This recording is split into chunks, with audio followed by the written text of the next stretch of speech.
I wasted 15 years trying to become a disciplined person. And I don't mean casually. I mean alarms at 5 a.m., cold showers, productivity apps, motivational videos at 2x speed, the whole circus. Here's the part that still annoys me. The harder I trained discipline, the less reliable I became. Because every time I finally locked in, something weird happened a few days later. It felt like someone quietly swapped my brain with a cheaper version of my brain. Same body, same goals, completely different decision making. And I didn't know it then, but psychology research has basically been screaming the answer for years.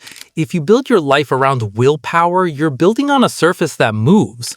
So what was I actually doing wrong for 15 years? It wasn't laziness, it wasn't mindset, it was the enemy I chose to fight. For a long time, discipline felt like a personality trait. Like some people were born with do the thing software pre-installed, and the rest of us had a free trial that expired every Thursday. Monday me was unstoppable. Monday me would make spreadsheets. Monday me would meal prep. Monday me would say things like, I'm not even tempted by junk food anymore. Thursday me would eat cereal out of a mug and start fresh tomorrow. And I kept trying to fix Thursday me by yelling at him mentally. Like, bro, please, I'm begging you, we had a plan. But plans don't fail because of missing information. Plans fail because of the moment where your brain goes, yeah, no, not doing that. So I doubled down. More rules, more rigidity. And it worked until it didn't, which is the most dangerous kind of progress because it convinces you the solution is just more intensity. And that's how you lose 15 years. You keep upgrading the intensity of the wrong strategy. Here's the first plot twist that changed everything. Most discipline problems are actually friction problems, not motivation, not identity, not a lack of ambition. Friction. There's a behavior model from BJ Fogg that boils it down brutally. A behavior happens when motivation plus ability plus a prompt collide at the same moment. And ability is basically, how easy is it right now? When people say, I just can't stay consistent, a lot of the time they mean it's just slightly too annoying to do when I'm tired.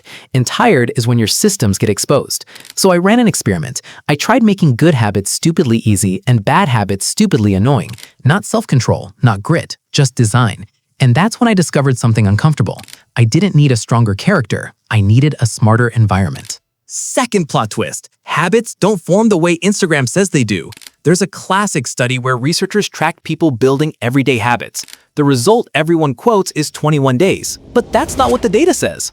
The median time to reach automaticity was about 66 days, and the range was wild, roughly 18 to 254 days. And here's the line that hit me like a brick. Missing a day didn't ruin the habit. One missed rep wasn't the apocalypse. Which means my all or nothing spiral, where one bad day became a bad month, wasn't discipline failing. It was my belief system failing. I had built a mental religion where perfection was required for progress. So if you've been doing that too, congratulations. You're not inconsistent. You're just running a software bug called, if not perfect, then pointless. Now here's the part where people expect the answer to be habits, but it's not that simple. This is where I found the most unfairly effective tool I've ever used. If-then planning. It sounds boring, it's not. It's basically preloading your decision so future you doesn't have to negotiate. If it's 7:30 a.m. and I pour coffee, then I open the document and write one sentence. If I finish lunch, then I walk for 8 minutes. Discipline usually dies in the moment you ask, should I do it now? That question is a trap. If-then removes the question. Third plot twist, the popular willpower fuel tank story is messy. Researchers argue it may be less about running out of fuel and more about shifts in attention. That framing is a game changer because if the problem is I'm out of willpower, the solution is impossible. But if the problem is my attention shifted, then the solution is tactical. Reduce decisions, reduce temptation, make the next step obvious, not heroic, just accurate. This connects to a painfully important observation about disciplined people. A lot of them aren't resisting temptation all day. They're avoiding it earlier in the chain. Example, if you can't stop scrolling at night, the winning move isn't be stronger at midnight. The winning move is making your phone slightly harder to access at 10 p.m. Not because you're weak, because you're human. I wasted 15 years trying to win at midnight. I should have been playing at 10. Now the fun part. How do you make the good thing feel less like eating plain broccoli? One answer is hilarious and effective: temptation bundling. The idea, you only get the fun thing while doing the beneficial thing. When I tried this, it felt like cheating. I had one specific podcast I was allowed to listen to only while doing boring admin work. Suddenly, I was weirdly excited to do admin work.